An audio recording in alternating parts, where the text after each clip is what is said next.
Now, the State Department has said don't invade the privacy of cleric Anwar al-Awlaki, who was on the CIA kill list. We know that's, of course, because the war on terror is fraudulent and phony, and they don't want to disclose the many connections between al-Awlaki and the system. For instance, it's known that he dined at the Pentagon with top brass, but the government has said it refuses to release the records for the terror leader, who is well known to be the first American that the U.S. government has green-lighted to be killed or captured. Now, furthermore, a secret panel has said it can now put Americans on a kill list, further eroding the protections of the Constitution, and it says there is no public record of the operations or decisions of the panel, which is a subset of the National Security Council, or how they come to their decision. Neither is there any law establishing its existence or setting out the rules by which it is supposed to operate, and even the role of the president is fuzzy in how these decisions were made. Now, it's no surprise that the National Security Council, set up under the 1947 National Security Act, would continue to be extremely secretive, but it's a very bad sign. They're really a backdoor for the elitists who secretly run this country. It's no surprise they don't want to disclose what's going on, but we need to pressure them nonetheless not to operate the government in secret and not to have ad hoc rule of foreign policy. Meanwhile, the Predator drone fleets, which took out Anwar al-Awlaki in Yemen, have been hijacked by a computer virus, and the government does not know why and cannot get it out. We keep wiping it off, they say, and it keeps coming back, says a source familiar with the network infection, one of 3 that told Danger Room about the virus. We think it's benign, but we just don't know. Now, this has taken place nearly 2 weeks ago. At the Creech Air Force Base in Nevada. The military's host-based security system doesn't know why it's happening and has tried to remove it multiple times, but they cannot. We don't know what this is going to be. We're going to keep an eye on the story, but it may well be another, quote, mole inside the government subverting the chain of military command. More reasons why having computerized drones is dangerous foreign policy, and we need to try to hold them accountable. In economic news, Fitch slices Spain and Italy's credit rating as the EU crisis deepens. Italy and Spain are embroiled in the region's debt crisis and are reliant on European Central Bank to buy out their government bonds to prevent yields from rising to unsustainable levels, and thus they've been downgraded. Italy from AA- to A+, and Spain from AA+ to AA-, signaling just further problems for the European Union, as even the currency itself threatens to unravel. Where there will be greater globalist control, we can only imagine. Now, the Occupy Wall Street protests have been further co-opted by Democratic factions as MoveOn.org hijacks the Occupy to push Obama tax agenda. That's a story from Paul Joseph Watson, pointing out how the George Soros-funded outfit hopes to turn the Occupy Wall Street protesters into an Obama campaign re-election tool on platforms like taxing the middle class and rich, while the elitists themselves remain offshore, unaccountable to any taxing system.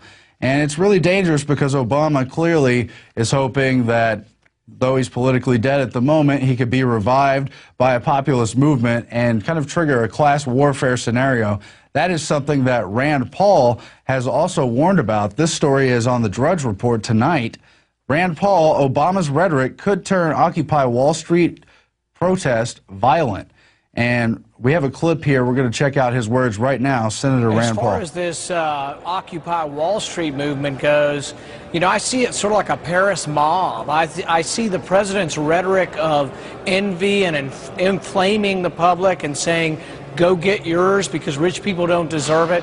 I see it as inflaming this Paris mob that I hope doesn't ultimately result in a lawlessness where they say, well, gosh, those nice iPads through the window should be mine, and why don't I throw a brick through the window to get them because rich people don't deserve to have them when I can't have one.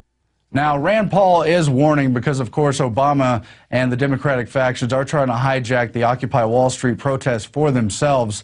these protests do not have a center, and there's a very diverse group of people, none of them with central aims or goals, and they've been largely nonviolent, but there is always that possibility that things could become more violent. I know there's been many suspected provocateurs as clashes with police have risen a little bit, and there's been tensions. We want to remind everyone that nonviolence is the way, and we want to have a big debate about what to do about this economic crisis. We want to educate people about ending the Federal Reserve as they're angry about what's happening on Wall Street and throughout the country, and we need to keep it civil, of course. We hope nothing becomes further violent. Now, we've seen Herman Cain rising in the polls. He's become really, at this moment, according to the most recent polls, the leader of the GOP race for 2012. He's now been polled at 20 points ahead of even Mitt Romney. And he has kind of that Tea Party coloration, but at the same time, he has been an establishment minion and creature of the Federal Reserve, himself being director of the Kansas City branch of the Federal Reserve. It really has spoken out against calls to audit the Fed. Now, what Herman Cain is saying here is absolutely ridiculous, and he's just running a smokescreen for the Federal Reserve System, which is holding this country hostage. If you're an individual, sure, you can call up the Federal Reserve and take a tour, and they'll tell you a few nice things. But the important message here is that even Congress cannot find out what's going on at the Federal Reserve because they're secretive and unaccountable. You've seen Ron Paul trying to rein in Ben Bernanke and others from the Federal Reserve, and you've seen Senator Sanders being told no from Ben Bernanke. No, we won't tell you where the money went. That, Herman Cain, is why the Fed needs to be audited. And furthermore, they're not friendly if you just show up at the Federal Reserve Bank. We did show up there 2 years ago, unplanned, unannounced, just to film the building at the Kansas City Federal Reserve where Herman Cain worked, and we were threatened with arrest just for filming the building. We have that clip now.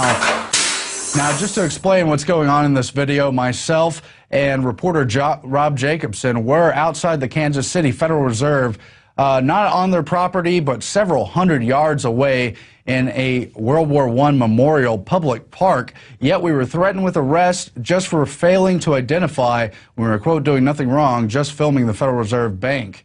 The Federal Bank was concerned about you guys taking video of their building, so we just wanted to make sure you were back to them. I'm sorry?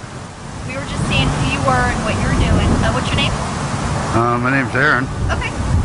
Yeah, we're just, you're fine. You're not we're just checking out this wrong. memorial. So. You're not doing anything wrong, okay? What's your last name, sir? I'm not going to give you my last name. Then you guys can leave right now. And you're police officers or security officers? We are protection officers here. And because you're not cooperating and you go ahead and leave, I asked you a simple question. You're not doing anything wrong. You're videotaping. So, That's right. Right. Yeah. Come on, guys, let's go. Guys, let's go. Now, why do I have to leave? Because you're with them. And where's the property in? Up there. Whole park. Well, if he gave his name, then he doesn't have to leave. He did give his name, but Okay. it's kind of guilt by association. You guys need to go ahead and go. What is guilt by association? Sir, we're not going to answer any more Leave. questions. You can go to jail or you can leave. Are you a police officer, sir? We do have arrest powers. Do you want to go to jail? Am I under arrest? No, you're not under arrest. Not yet. You need to leave. You're encroaching on our First Amendment right. No, we are not. Why not? Is this public property? We have a right. Go ahead and go. Now. Now, these petty authorities were violating a number of constitutional protections, including the First Amendment, the Fourth Amendment, the Fifth, and others. But as you heard at the beginning of the clip, it's a little hard to understand if it's the first time you have seen this clip. The Federal Reserve Bank at Kansas City called up these private security guards and told them to come interrogate us and get our names. We know it's not the only time the Federal Reserve has been spying on its political opposition, who remain peaceful to this day. In 2008, in the Fed protests, including the one Alex then attended at the Dallas Federal Reserve, were spied on by Army personnel. We also know that the Federal Reserve has begun tracking bloggers on Facebook and trying to identify key bloggers and monitor conversations about ending the Federal Reserve. I think that those facts say a lot about why we're not going to learn what's going on at the Fed without a lot more political pressure, and that is, again, why you should join the Occupy the Federal Reserve movement right now. And just a quick reminder, Alex is currently at the Occupy the Fed event at the Dallas Federal Reserve in Dallas, Texas. Join him if you're within the area. And he'll again be at the Houston branch tomorrow, Saturday, and the San Antonio branch Sunday. Join him there or join him in spirit at Federal Reserve locations everywhere. Now, we sent reporter Rob Jacobson to New York City this week to cover the Occupy Wall Street protest, and he found what really amounts to a very diverse group of people there for different reasons.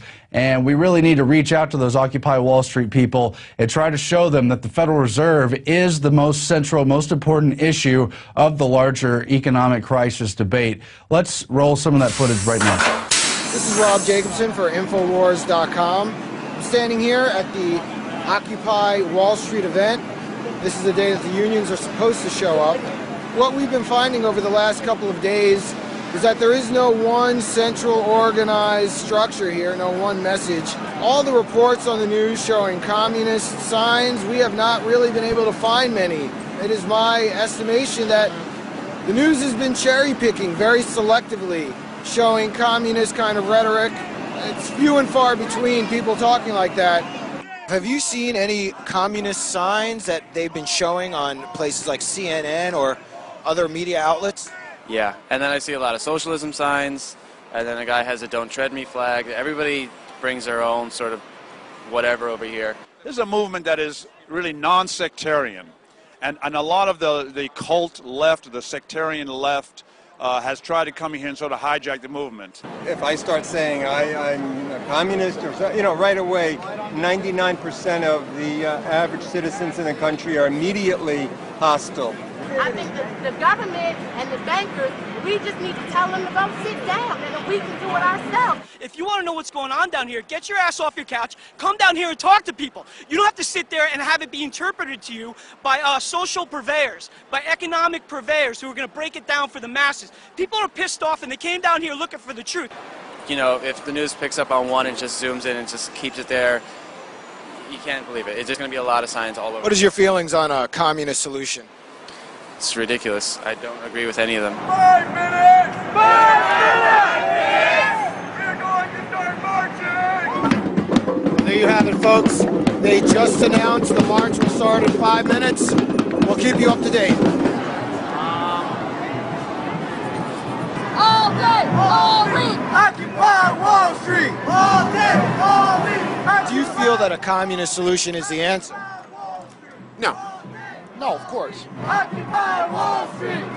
We've been to communist countries, and they're not happy places to be. All day, all week! Occupy Wall Street! All day, all week! And the stuff that we're angry about, it's all the same. I don't care if you're a Democrat, Libertarian, we're done with the labels. A lot of people are saying smash quote-unquote capitalism. Do you agree with that? No. I'm hoping that through this there comes some sort of,